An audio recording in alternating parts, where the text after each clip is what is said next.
Okay, now I'm driving in a 1977 Trans Am, Smokey and the Bandit edition, with the semi following behind me.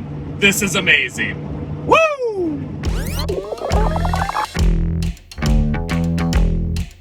There are many reasons that farmers scout their fields and keep a watchful eye on their crops. And today, we're going to be talking about 2 of them that can rob that next bushel when we're out there at harvest. So come along and let's talk about pest and disease. Keep up the good work, guys. This growing season, join me as I meet and talk with expert growers, agronomists, researchers, and breeders looking for ways to get more performance from each and every soybean to help you chase down the next bushel.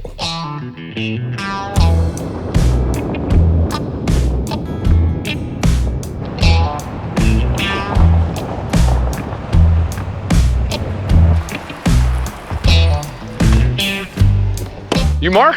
Yes, sir. Mark Pankinen. Clint Chaffer, nice to meet you. Pleasure to meet you, Clint. Got a heck of a nice operation around here. Thank you. My dad started feeding cattle in the late 50s into the early 60s. The 3rd generation is starting to integrate back into the family farm. I've seen your kids running around here. I think maybe feeding some of the cattle there. It's nice to see your kids come back in and get settled. That's fantastic. You got a multifaceted operation here. It's complex, but yet it's quite simple. We feed cattle. We grow corn to feed the cattle. Yep. And we grow soybeans as a rotational cash crop. And we've got a small trucking company that basically takes care of our internal freight needs. Oh, that sounds pretty diversified, which is probably a good thing these days. So It is. It's all commodities that are basically operating with narrow margins. There's usually something that'll prop up the other. One nice thing is I like to eat beef, so I mean, this is a perfect setting here. How about talking about soybeans? You got a soybean field that we could go check out? Yeah, I sure do, but I tell you what, there's trucks that gotta leave. So before we get them guys gone for the day, we need help getting a few trailers washed out. You're gonna put me to work, aren't you? Yeah, come on, let's go. All right, let's go.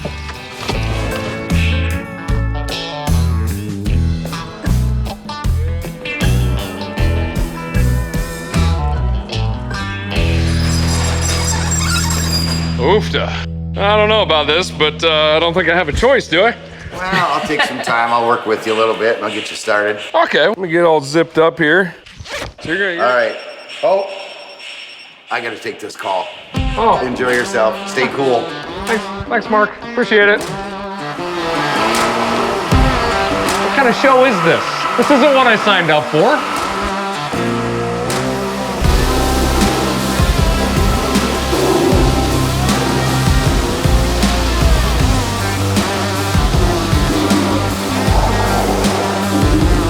Ah, yuck. Disgusting. Ah, so terrible. Ah.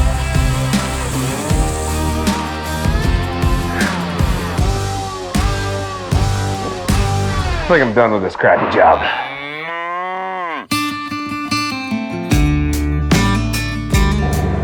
Boy, we've caught a nice rain again, didn't we? Oh man, that was beautiful. Being able to catch a rain and then also being able to have 80-degree and sunshine right after the Right. Man, the crop has to be absolutely loving this at this point. So Grass is coming. A week ago, you wondered how long we could stay on grass for these cows, but I mean, that crop, if you didn't know any better, you would think we've been rain all the way along. it's amazing how much a little rain and a little good weather and all of a sudden it can perk right back up. Now, have you always been as diversified as what you are today? You know, when my dad started this, he fed cattle and grew corn and soybeans. Yep. Smaller scale. The only layer that's came on since then is the trucking. The trucking? Yes. Yep. How many trucks you got running then? I got 6 trailers running. 6 trailers? Yep. And you said you were the one that kind of brought the trucking in. I firmly believe that, you know, every generation has to bring something back to add. This is actually, we call it the old place. This is where I lived until I was 4. Oh, no good. It's where my dad started. There was a small cattle feeding operation, about 200 head, a couple of silos, and here's the border.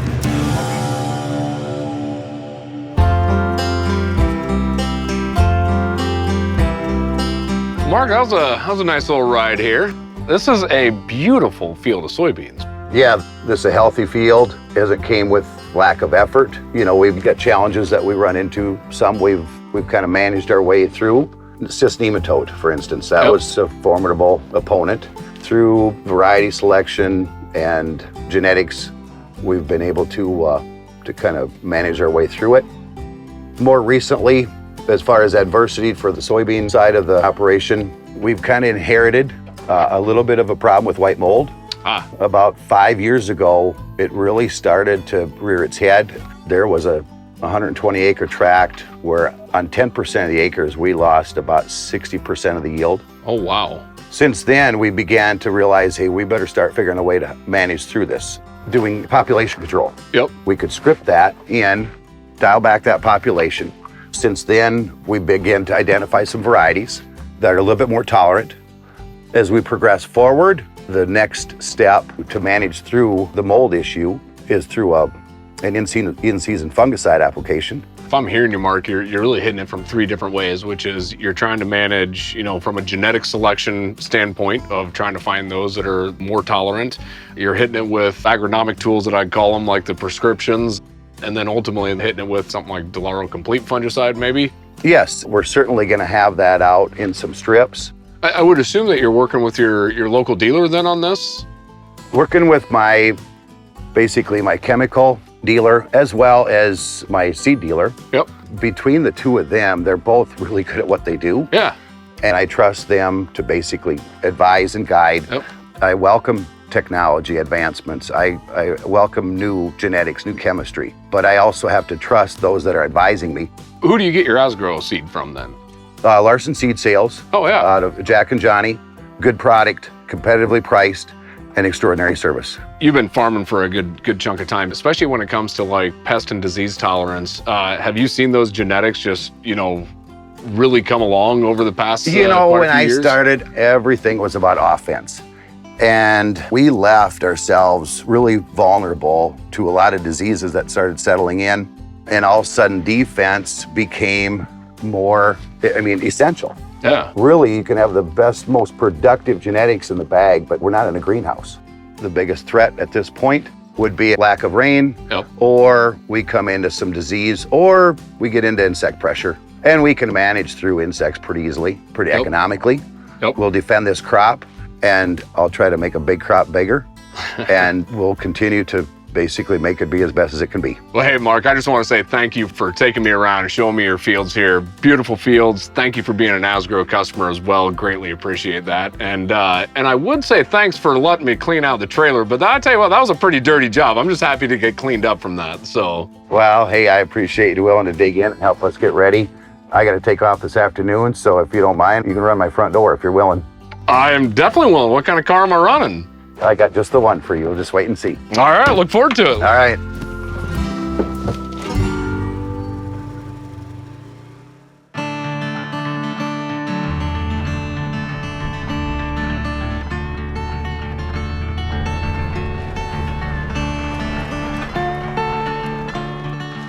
You Steven? Yep, you Clint? I am. Clint Chaffer. Steven Regan. Nice to meet you. Yeah, nice to finally meet you in person. Yeah, no kidding. So what are you doing out here? Oh, just at Jack Larson Seeds today. Wanted to look at one of our trial locations and what's going on out in the field. Well, beautiful plot of beans, so I can say that at least. Yeah, so. finally getting some timely rains. Yeah. Tell me about yourself. I'm a technical agronomist for DeKalb and Asgrow in southwestern Minnesota. Oh.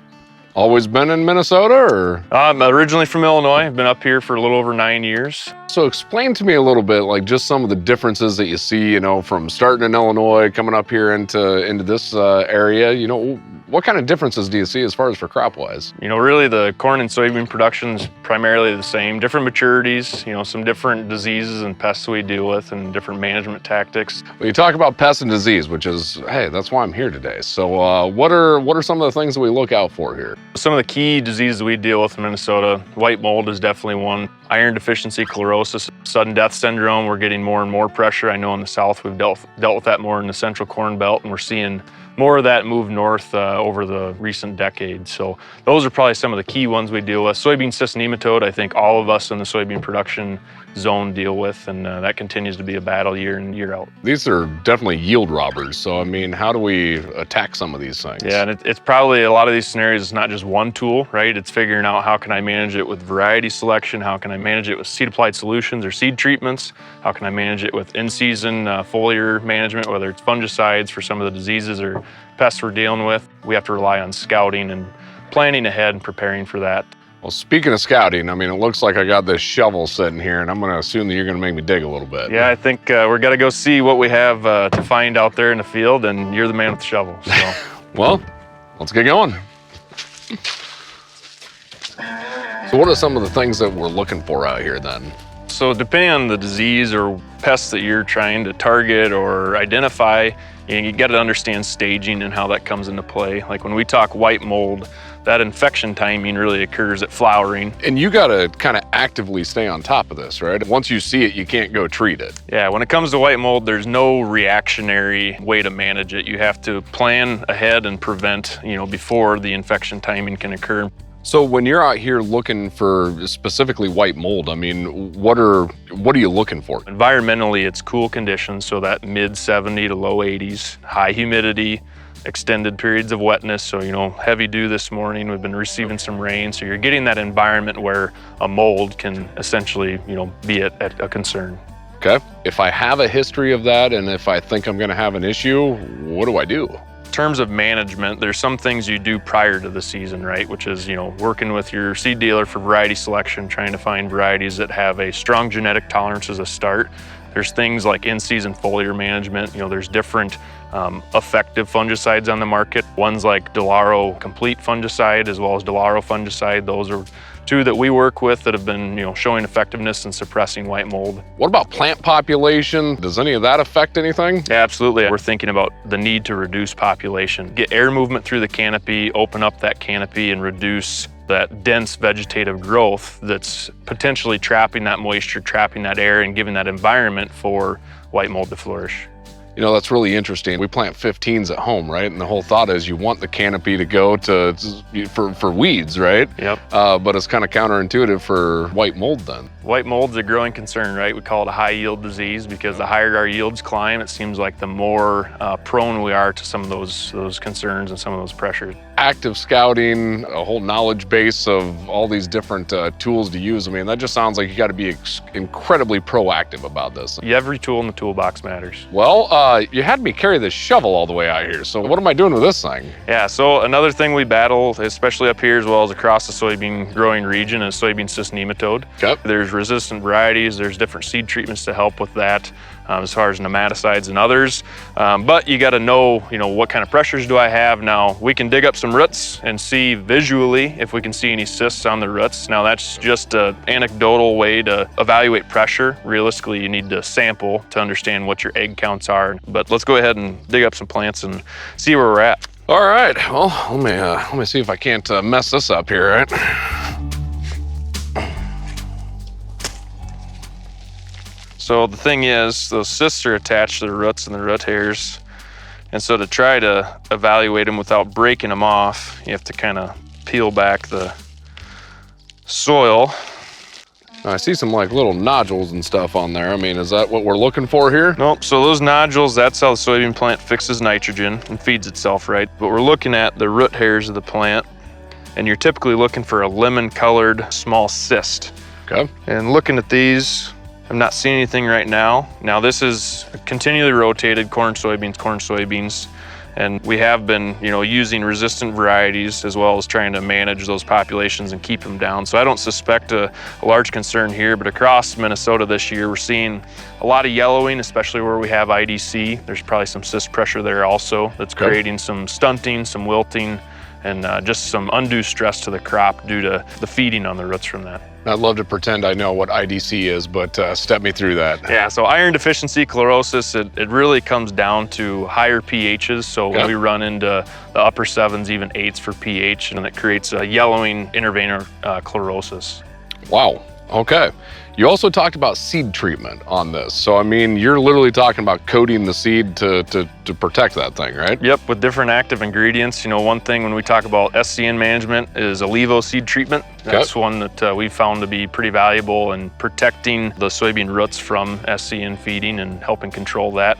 It also comes into play with sudden death syndrome like we talked about. So the damage it creates can be a vector for sudden death syndrome on the roots. And so helping protect against the SCN as well as fluopyrim, the active ingredient, is highly effective on sudden death. It's amazing that it carries the longevity, right? You feel like right when you throw it in the soil, that's going to start dissolving. I mean, how does that work? Yeah, I mean, when you think about sudden death, a lot of guys say, well, I see that occur in the field in, middle of August, right? And I all of a sudden see those spots that I know, hey, that's SDS showing up out there. But the reality is that infection occurs in the roots early season, right? It's an early season infection. We see the visual later in the season. So that early season protection of the roots is what's going to give us that season-long protection.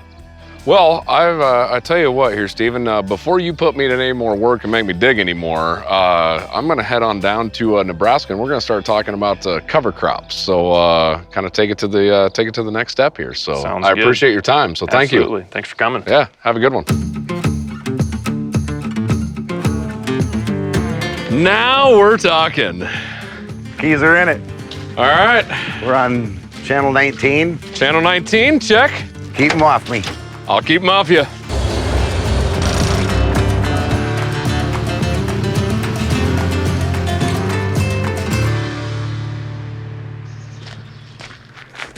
So, soybean cyst nematode, sudden death syndrome, white mold are just a few of the pests and diseases that can impact your field and rob you of your yield. Why am I whispering? I don't know. They just told me to. But hey, the key to success in battling all these pests and diseases is to be vigilant in your scouting and utilize all the agronomic tools and resources that are available to you. So what's up next? Follow me to Nebraska as we talk about cover crops and how that can help you chase down the next bushel.